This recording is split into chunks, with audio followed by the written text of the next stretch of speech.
Okay, I'll call the Federal Way special meeting. Recording in progress. Good evening. I will call the special meeting of the Federal Way City Council meeting to order. We have 4 council members here. We've got 3 remote. We've got Deputy Mayor Susan Honda, Councilmember Erica Norton, and Councilmember Lydia Seppa-Dawson, all appearing remotely.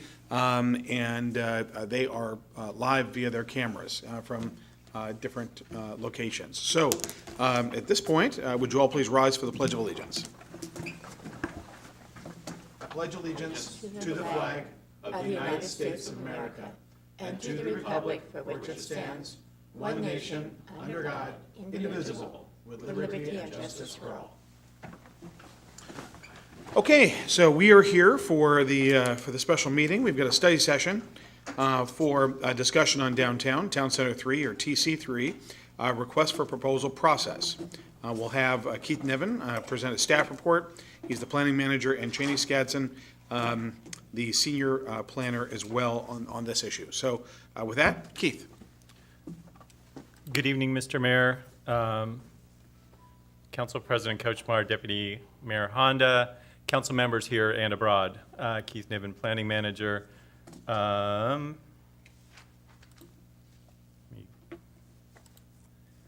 stop talking and see if I can get this started. Okay. So this evening we're going to continue our conversation about TC3.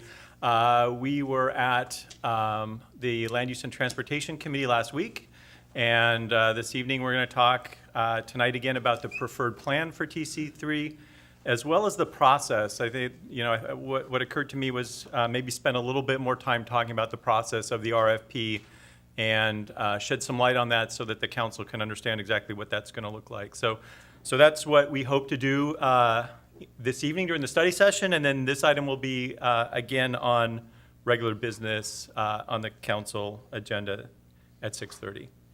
So just a little bit of background. I'll try and move through this fairly quickly.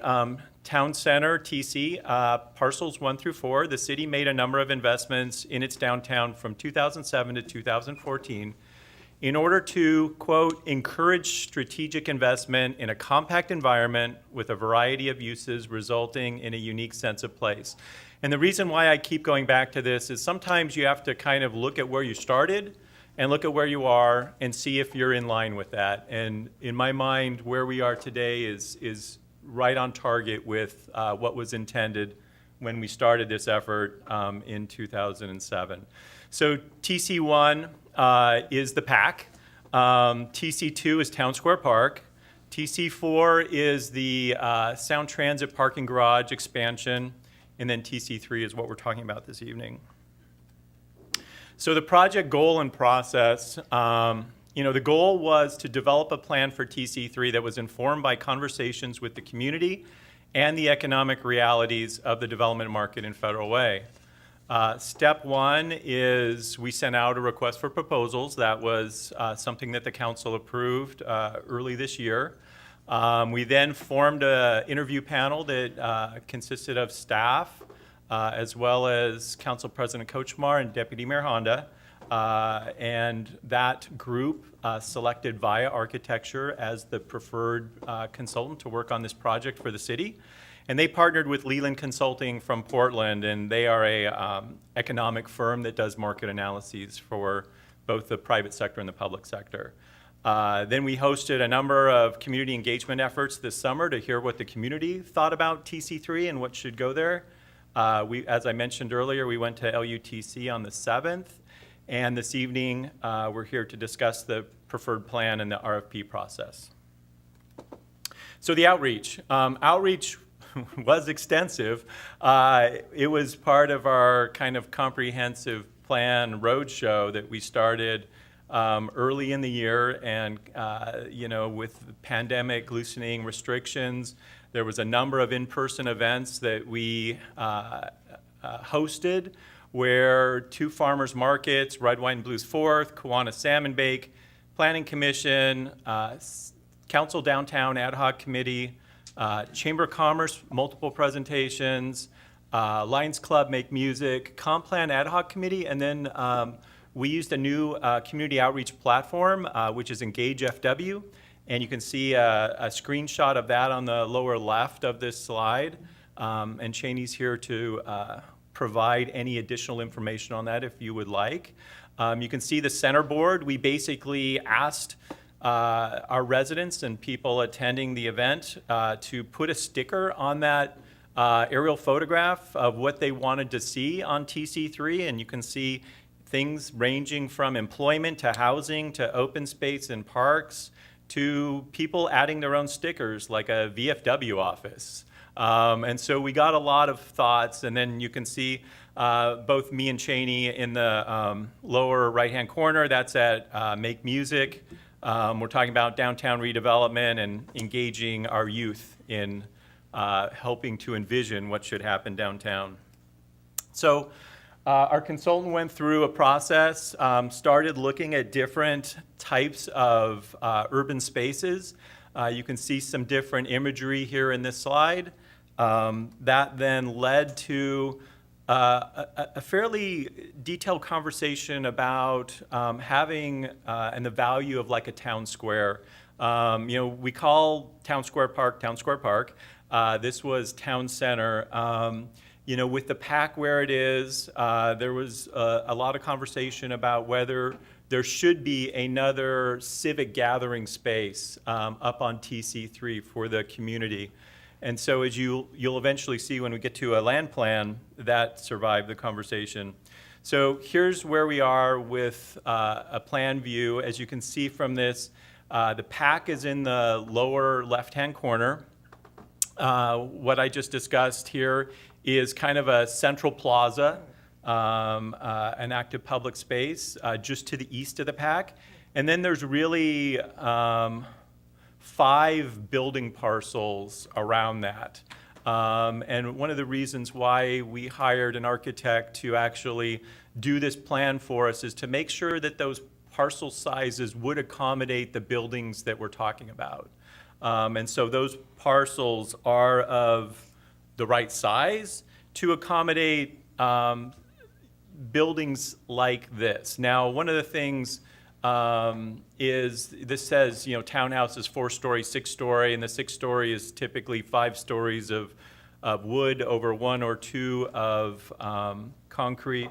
Townhouses, we had a long conversation about townhouses at the Downtown Ad Hoc Committee.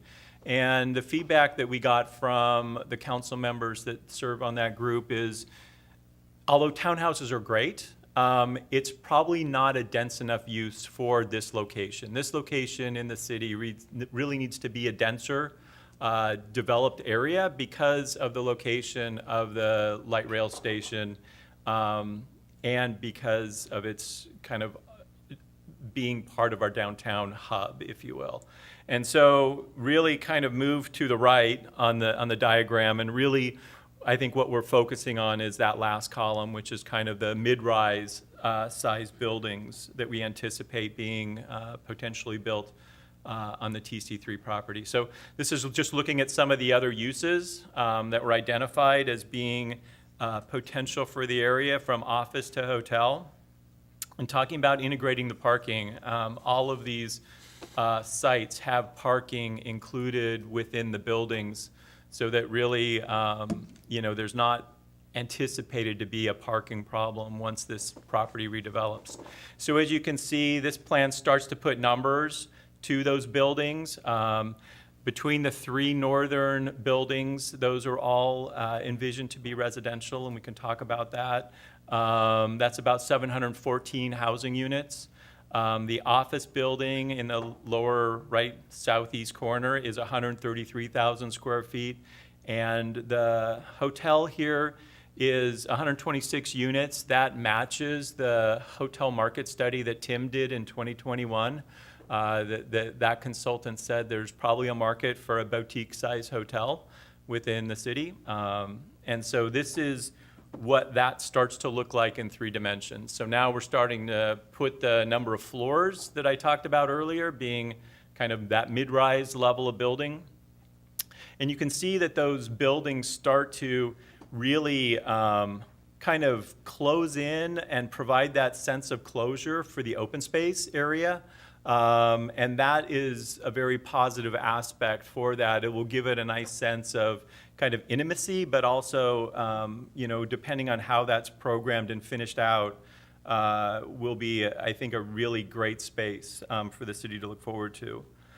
This is just looking at it from the east. So this is 23rd Avenue in the foreground, and looking kind of straight west, you can see the PAC is actually at the back. That plaza space is tucked in here, and you can see those buildings. And even though I mentioned that they're residential, you can see kind of the salmon color on the ground floor. That's intended to be non-residential space. So there is the vision that we're looking for is some ground floor retail with housing above. This is looking at it from basically Hillside Plaza, looking south. You can see this gray thing kind of in the background. That is the parking garage that Sound Transit owns. And then this is a view looking up 21st Avenue. So one of the things that this space has going for it is this T intersection where 21st Avenue tees into 316th.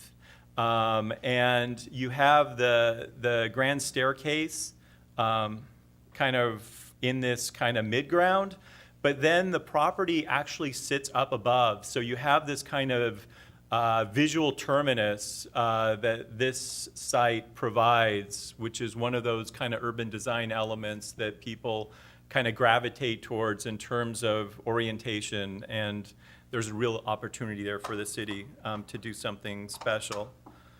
This is just another look at the plaza from the PAC, kind of looking to the northeast.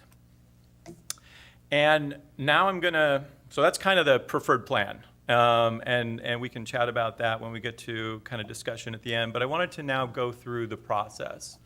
So the ask in front of the council later this evening during the regular council meeting was for the okay to issue the request for proposals. If that happens, our expectation is that RFP will be out on the street by the beginning of December. We would leave it out basically until the 3rd of February, so basically 2 months, to give people an opportunity to submit proposals. And then we would call that kind of a first review. And we would sit down and start to kind of cull through those proposals and see what we got. From there, we would then develop what's called a letter of intent to award. And because we own the property, we basically would issue a letter of intent to award a piece of that property, or all of it, depending on what the proposal is, to a developer in exchange for performing certain development on the property. And those terms would be negotiated as part of a separate development agreement. All right, and I'll unpack all of that in the next couple slides, so hang with me. So what are we asking for in the RFP? First off, we want to know, what do they plan to build? So we want the land use, the square foot, the number of units. We want to know which parcel or parcels they plan to build on. And we want to know the number of parking stalls. So those are kind of that's just basic site information that we're asking for, because even though we have this preferred plan and we're saying, you know what, we'd like you to propose something that's consistent with that, if they wanted to propose something completely different, that would be okay too. The RFP is going to be clear that they can deviate from the preferred plan if they so choose. The second thing is we want a conceptual site plan. So that's no more than maybe a 3-dimensional box on the site, shows where the access points are. We just want to know how they expect the project to work. Name and resumes of the development team. Examples of projects they built. We want to know they can actually bring a project to market, and we would like to see what some of those look like. And then the big one here for me is number 5.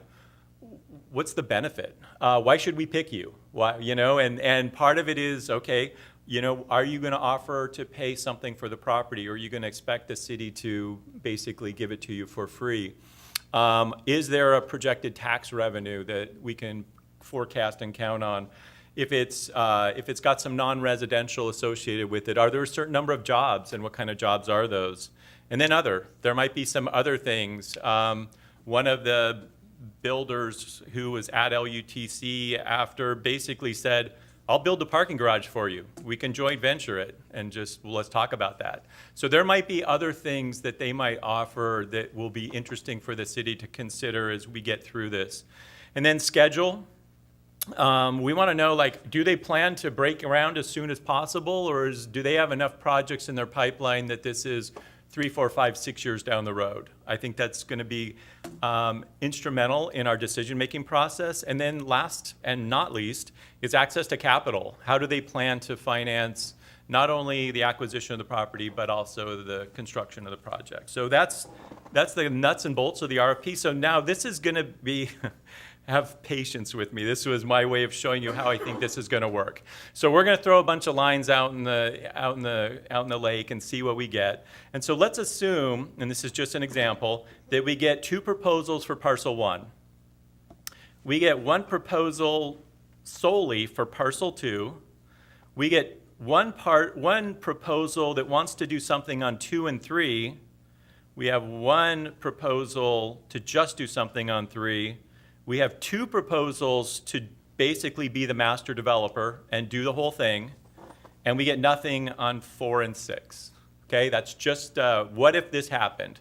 So what we would do is this would start with staff going through those proposals and starting to put together kind of a grading scale for how we think they responded to the RFP. And then the suggestion is to continue to work with the council downtown ad hoc committee to kind of go through those, discuss those, and then we would set up interviews, because part of this is there needs to be a conversation between the city and each of these respondents to see exactly what's flexible and what's not flexible. And then the mayor ultimately will make a recommendation on how to move forward. We would then present those to LUTC, Land Use and Transportation Committee, and the council would then approve the letters of intent to award for those proposals that went through that process. If we get through that and we have nobody, let's assume we didn't pick these 2 guys that wanted to be the master developer, but we ended up with nothing on 4 and 6, then we're going to need to sit down and talk about what's the next step for that. What is the strategy for any parcels that we don't get a proposal for? And then we would then push those through this same system that I'm describing this evening. So then we move basically to negotiating development agreements. And let's assume that on parcel 1, the group that we're negotiating a development agreement with, that we come to an impasse. We can't agree, the terms aren't good, and we decide that that's not going to work for the city. Well, okay, that then ends up with a substitution. So the draft development agreements will be negotiated with staff from CD, PW, Law, and ED. And as I mentioned, if the negotiations don't result in an acceptable development agreement, staff will revisit other proposals. And then we'll discuss those with, again, the Downtown Ad Hoc Committee, briefing them on the development agreement progress and the details. And then those draft DAs will be sent to the Land Use and Transportation Committee with a recommendation from the mayor. And then council will decide on those development agreements at the end.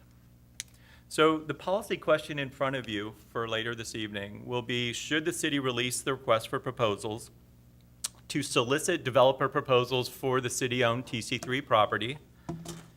And the options that were considered is to move forward with releasing the request for proposals for TC3, or to not move forward and direct staff on what the next steps may be. And the mayor's recommendation is to give the green light on the RFP this evening later on. So with that, I am finished, and I don't know if you want to have questions or public comment next.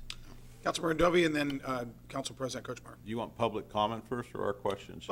Questions first. Okay, so do we have a rough number when you talk about the 4 parcels to the park and everything? How much have we already invested? How many millions of dollars have we invested so far? Because I come up with the park, the PAC, I mean, we're somewhere in $40, $50 million. So what I can tell you is, I believe I know how much money remains on the property in terms of how much we spent on this. I don't know how much we spent on the PAC. Let me, Yes, I sir. mean, I'm let me just help you saying out. this is I'm trying to frame it, it's a big decision we're making because we're well invested. Construction of the PAC, let's call it 32.5, 32.7. Also, the 5 million we got from the state to purchase the land puts that at about 37, 38 million dollars for the Performing Arts and Event Center. The park, we actually bought the 4 acres, as you know, when you were on. I was one That's that right, did that. and we looked at that for a number of years. I think we bought it for $4 million. Mm-hmm. We actually utilized money that was already in a savings account for downtown economic development. So the reuse of the park, or the build-out of that park, was with money that we currently had in a bank account that was sitting at $2.1 million. We did not go beyond that. We actually spent within that money that we had on hand. But the original was about 4 million, so that puts it at about 42. If you're counting state money and grants and all of that total, the staircase came in, what was the staircase? 3.5? Yeah, I was gonna say 4, so. Okay, let's call it 4. That puts it at about 46. And then the original purchase of TC3, to my recollection, was 8.2? 8.2 financed. And then we've been paying off the interest rate on that. So I think we're looking at about a $50 million investment for the development of the 21 acres downtown. Okay. So I guess the only reason I asked that question is just to make sure we all understand the magnitude of what we've already invested. And this is, when we're all said and done, this is probably gonna be almost $100 million, probably, I'm guessing. Yeah. So, anyway, but the other question I have, you have the map here we're looking at that has roads that are square and things like that. A developer could come in and say, I wanna make them I want them like a snake, or I want them to be circular. I mean, we're not saying you have to do this, correct? Absolutely. That's one of the reasons why we plugged in an interview into the process, because we need to chat with them. And then I guess as we chat, we know we want to put housing, densify, but if office is really not something that somebody wants to do, or there's no need for it or no desire, that could become housing. It's not in concrete that it's of office. And is that, So the two uses that we don't know whether or not there's a market for is the office, institution, or the hotel use. And so if we don't get any proposals for that, we're going to need to come back and talk about that as a group. but if somebody came and said, I want to take the whole thing down, and I'm not going to do office, but I'm going to do 4 parcels with housing. Yeah. That wouldn't preclude them from bidding. That or- may be the best option we have. And they could come and say, the hotel, well, there's really no market for a hotel. We propose a community market on the bottom and some housing on the top, or something different. We're wide open to all those things, correct? Absolutely. Okay. Great, thank you. All right, Council President, and then Councilmember Walsh. Thank you. So will this discussion with these folks include tax increment financing? So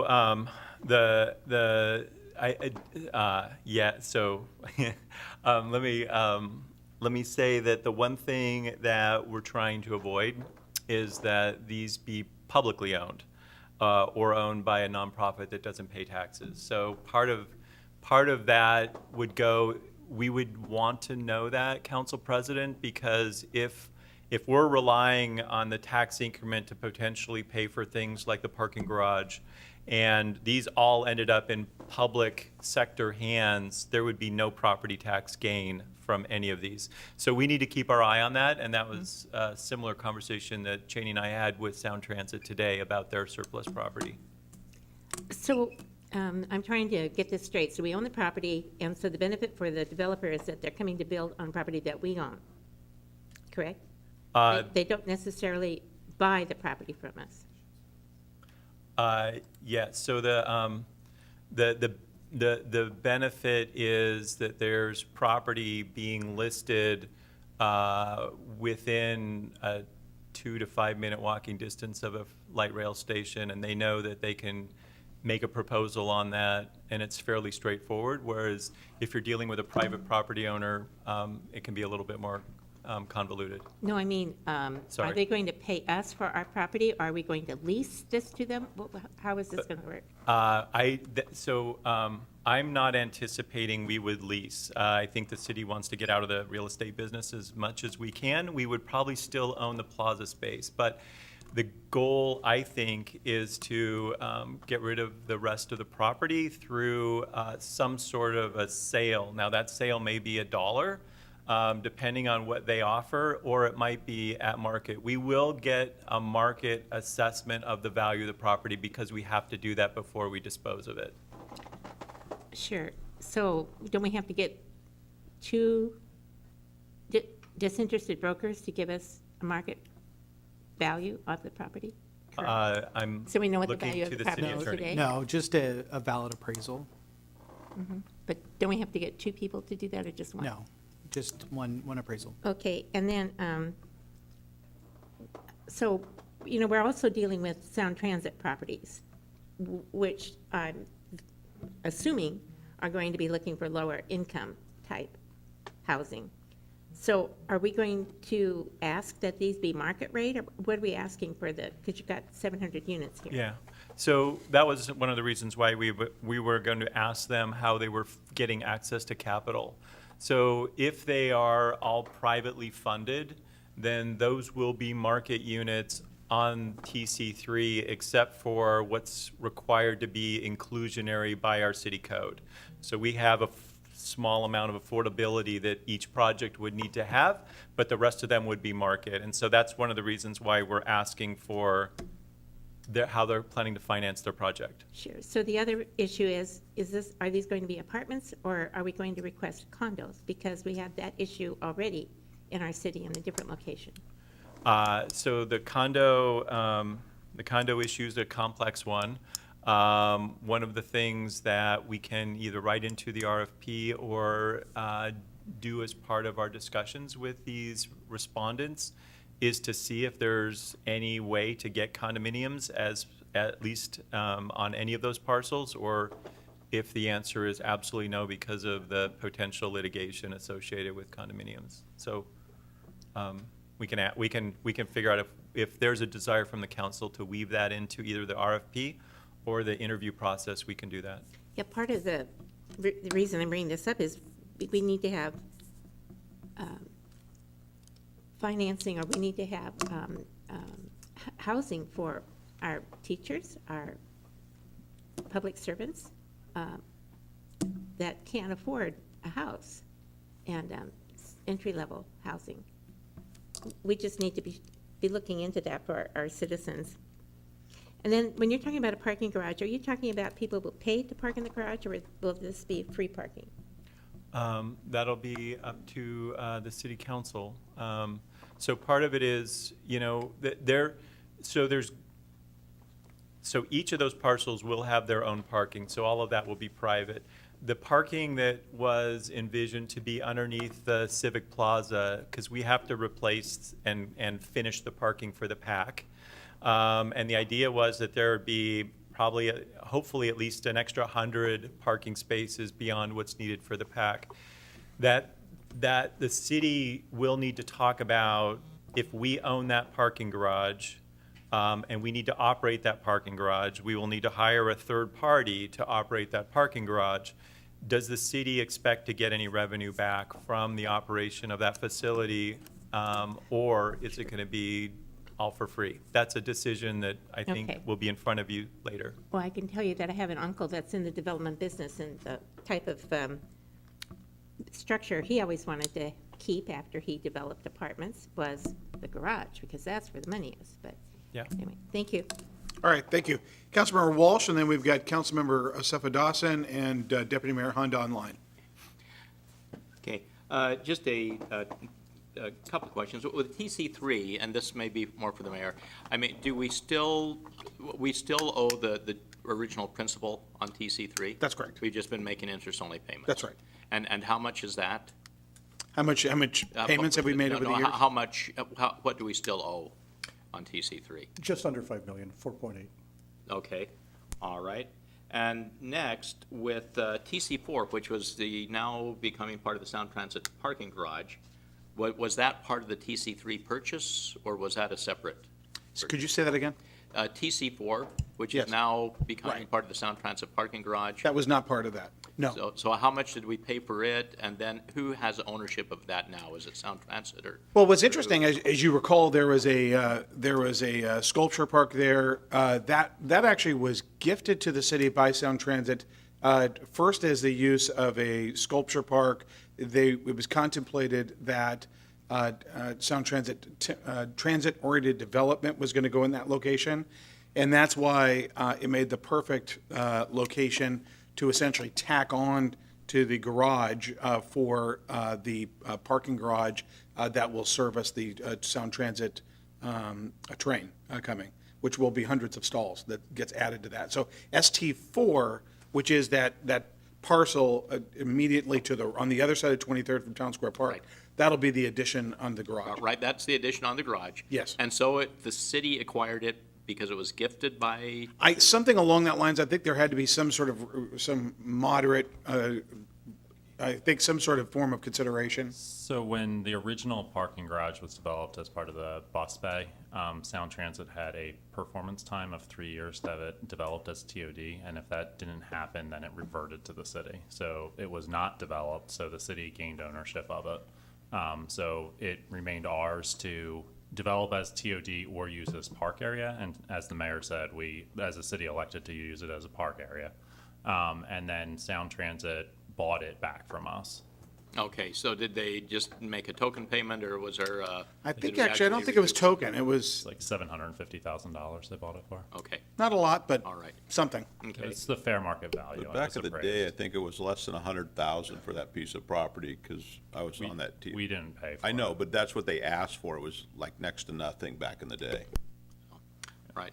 And then another kind of point, Council President Kochmar, was talking about that, it'd be great to have condos there, but condos are problematic because of because developers know they're going to get sued eventually. From my understanding, it's not if, it's more when. But that's something that could be fixed by the legislature by doing some laws that would protect condo developers. Is that something that we could have in our legislative agenda to say, hey, legislators, we need something addressed as far as condos go? We could certainly ask, and it could be part of that.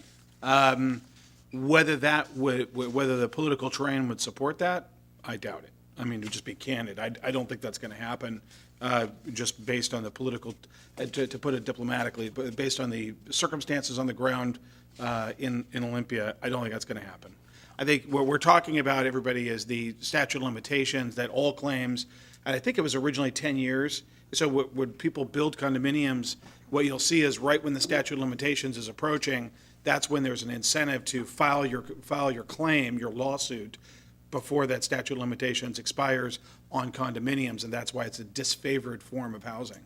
So we could certainly ask. That's something that we're going to be meeting with our lobbying team, and I could talk with our lobbying team about that, about the whether that'd be something to pursue. Yeah, it seems to me as though even if it's not realistic right now, Right. it's something that would be good to put on the agenda to get it in there, to raise some visibility on it. Ultimately, I think what we're really circling around is home ownership, right? Exactly. You want people to have a stake and ownership in their downtown, and I think it's a good idea. It's certainly something we should be talking about. Right, thank Yeah. you. You're welcome.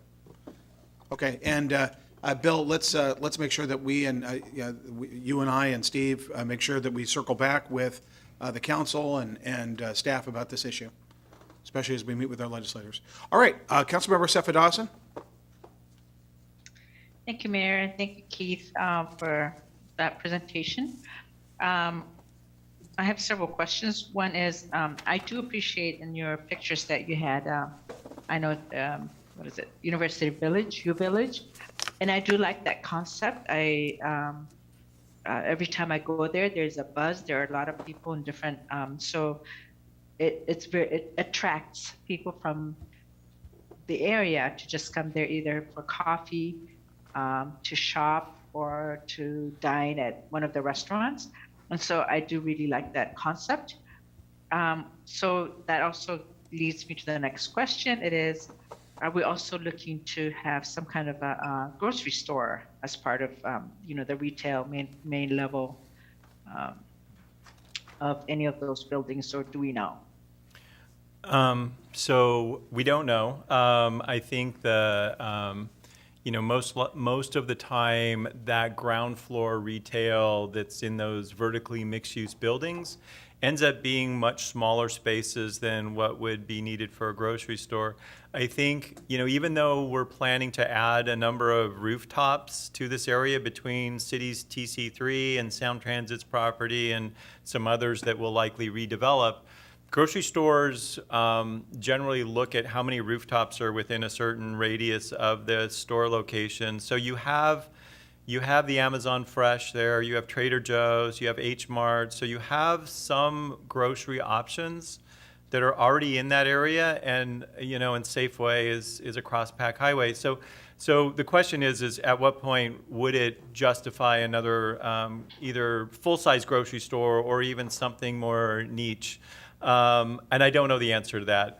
It clearly could happen in the ground floor, but it's probably not likely going to be one of the uses. I think more likely what I think you might see is kind of smaller, some service things like some dry cleaners, some coffee shops. We're hoping for some restaurants, things to kind of liven that sidewalk space up. So. Okay, but, okay.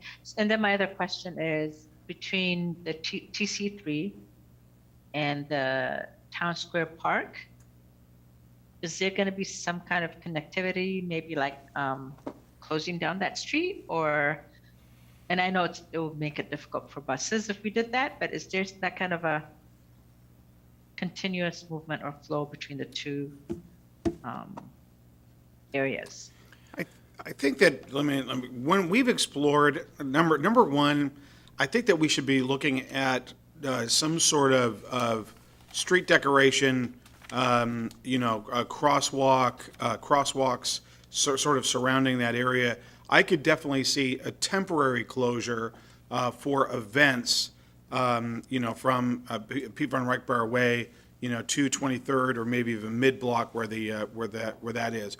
But I think because of the ingress and egress of the Metro buses during the week, absent celebrations or special events, I don't see that being permanently closed.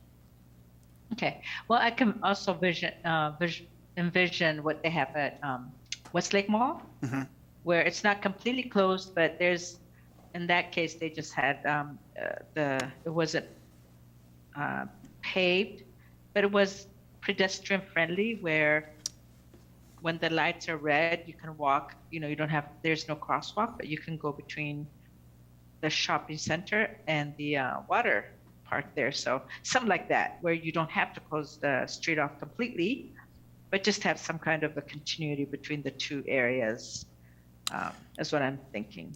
Councilmember Stephen I don't know if Austin. I'm making sense. No, you are actually completely, and I think that you could definitely see, just like in Olympia, I don't know if everybody's familiar with the street fair in Olympia once a year where they close down, and our former state representative will remember the lake fair there, just to the, if you're looking at a map, it's on the east side of Capitol Lake. They shut down an entire street there where they have a carnival there on that city street immediately adjacent to Capitol Lake. And you could have a situation where for festivals or for special events, you could close off that area, especially as it relates to the stairwell going in, the stairs going into the park. I think actually what you'll see as well down the road is there will likely be recommendations from me in my office and to council about other features in the park, like a bandstand and sidewalks through the major grassways. That's what I think the future looks like. But I think you're absolutely right that what you'll want is that vitality and walking around and connecting these up. So that's where I see it. But I think that's an excellent question, Councilmember. Okay, Keith, did you have anything to add to that? I think you hit it on the head. The other thing that most of the council doesn't know about yet, because we haven't started, is We have set aside some of our commerce grant money to update the comp plan to include a placemaking consultant for our downtown. So that's definitely where that expertise can come in and help guide some of those conversations I think we want to have. You bet. I've got some other comments to make, but let's call on the Deputy Mayor. Susan Honda? Thank you. So first, before I forget, I want to thank Keith and Cheney and Ryan Davis for the work that they put into this. We've been meeting for months, and they've put a lot of work into this, so thank you very much. I appreciate it. Secondly, in talking with the developers that have come before our committee, housing was the primary use of the property at TC3, and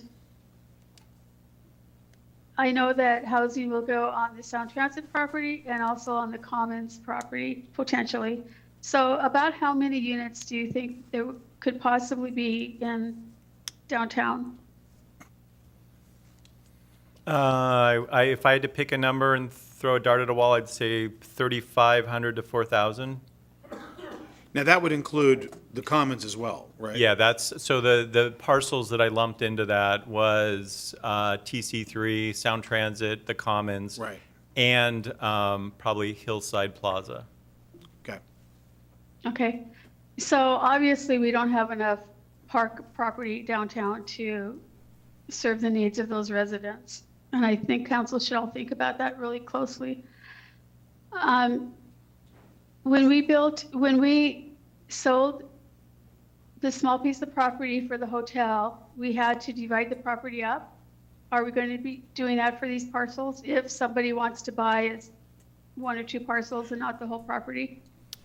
That's the plan right now, is that once we get the green light from council and once we see the proposals that we get back, we would potentially move forward with a binding site plan for the property, which would create legal lots similar to what you see on the preferred plan. And how much does that cost, do you know? Yeah, we got a proposal from Core Design for about $22,000. For each or for all? No, for the total, to do Okay. the division. The parking garage is something that some of us have been talking about for a few years. And the vision was that the parking garage could be used by people using light rail. They could park in the parking garage instead of at the airport, and we could be making some money on it. So I think that it's a really good idea to have the parking garage. I also know that we need more parking for the PAC because we don't have enough parking by our own code. So for the Performing Arts Center. And I think that's all, but thank you very much, Keith. I've enjoyed working with you. All right, thank you very much. All right, Council Member Dovey. Hey, I have a question. Deputy Mayor Honda raised a question about parks just a second ago. What's the standard in our city for park space per 1,000 people? I mean, that's a question that keeps coming up. So what's reality? What's it supposed to be, and where are we at? Phone a friend. Off the fly? I don't have that exact number off the top of my head.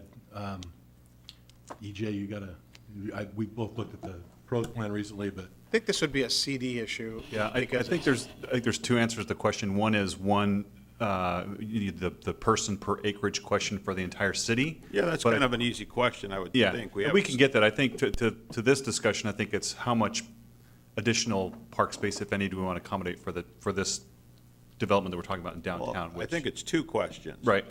It's not, in my mind, not what we want to do for this specific downtown with 4,000 to 3,500 people. It's what is the specific for our city? Are we close? Are we there? And then it's a discussion if we want to have more park for this area down here. So to me, it's two questions. We can get that. I think a lot of our acreage is land, not necessarily parks, but is within our parks inventory, so we'll have to get you a more refined answer. And we're talking So about, I actually have maybe a glimmer of this because I did look at the pros plan recently because I had some extra time on my hands. So we do have a park standard, but it is citywide. So I think the question that you're getting to, council member, which I think is a relevant one, is if we're going to concentrate a large number of new people in our city, where are they going to go to recreate? And if right now the only park within walking distance is potentially Town Square Park or Steel Lake, does that satisfy our standard, our level of service for parks per 1,000 people and the type of park that is? So, great question. I personally don't know the number, but I believe it's citywide. So one of the conversations we're having, because we did get a green light to add a park chapter to the comp plan, is should it just be citywide, or should we look at it in more sub-geographies than just overall city?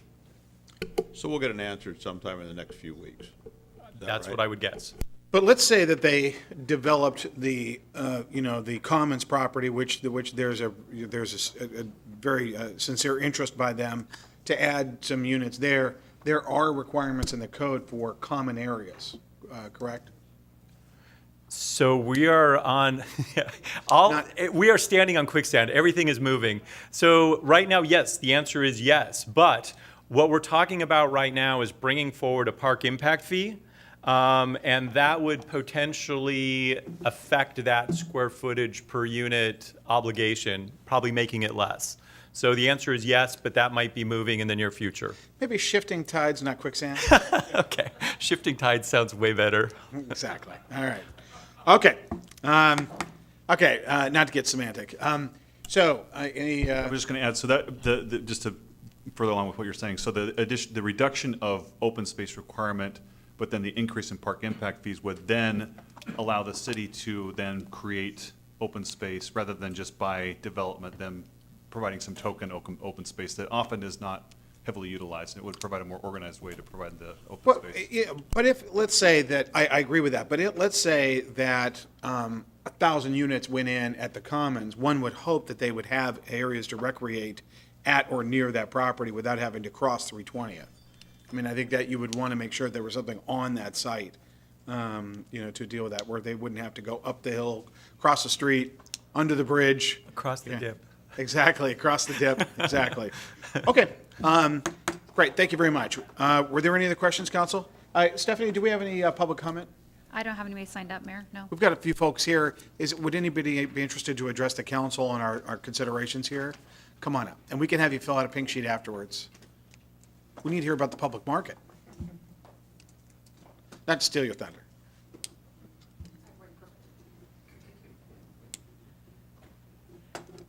Good afternoon. I'm Ann Michelle Hart.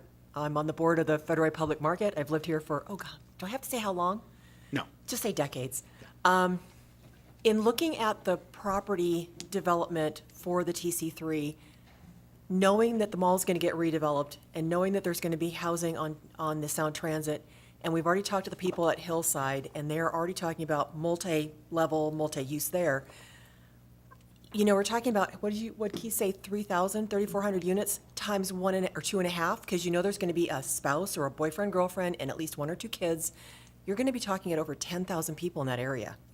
You have to allow more space for people to gather, more space for them to learn about their neighbors, more space to get out of the house if they have to. I know, speaking from experience, there's nothing worse than feeling like you're trapped in an apartment with somebody who's not your best friend at the moment and needing to get away from them. If you can get away to a little coffee shop, to someplace where you can learn arts and crafts in the neighborhood, all the better. My concern is that we're going to have so many people there, we're not going to have enough. You almost can talk about it being mental health space. And we don't have enough of that in the city right now. And we would like to provide that if you will allow enough room for us to have not only us, but the farmers market together up there on that plaza. And I think putting the bandstand in the park down would benefit that, as long as we can link the 2 properties. Right. Thank right. you. All right, thank you so much. Great ideas. Okay, anybody else? Okay, council, anything else for the good of the order? Council President, I see you. Thank you. I'm just wondering, how many times have we had the opportunity for the public to put input in on TC3? Well, we have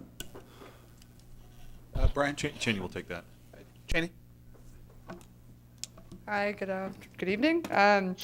quite a few opportunities in person. We've been at the farmers market at least twice, or the Federal Way Chamber, and then so there's been like 2 main areas in which we've spoken with the community, dialogue in person, and then also on Engage. So I have some stats for you.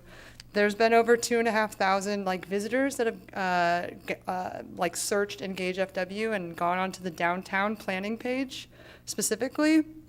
And we've had over 981 people be informed visitors, meaning that they've downloaded a document, read something, and then over 738 participants in online surveys and polls. And I have one other question, and you may be able to answer this, Jenny. I know that we've been talking about broadband, and we've had a town hall, and we've done a survey, but will we have high-speed internet for the downtown TC3? Will that be part of the Good question. plan? If we could have a voice from the ceiling chime in. Thomas? Yeah. Thomas? I thought you had a microphone back there. We speak his name and he appears. It's like a superhero. Council President, that's a good question. We're still undergoing this service. Our downtown core is mostly served. That being said, when we do a development project and we have roads open and that kind of stuff, providers are generally speaking pretty interested in putting their infrastructure into the ground. So is the downtown market important? Yes, it is very important for us as we redevelop it. Can I say for certain that this is going to happen right now? No. But our broadband planning study is something that is going to form what the city council wants to do as we proceed.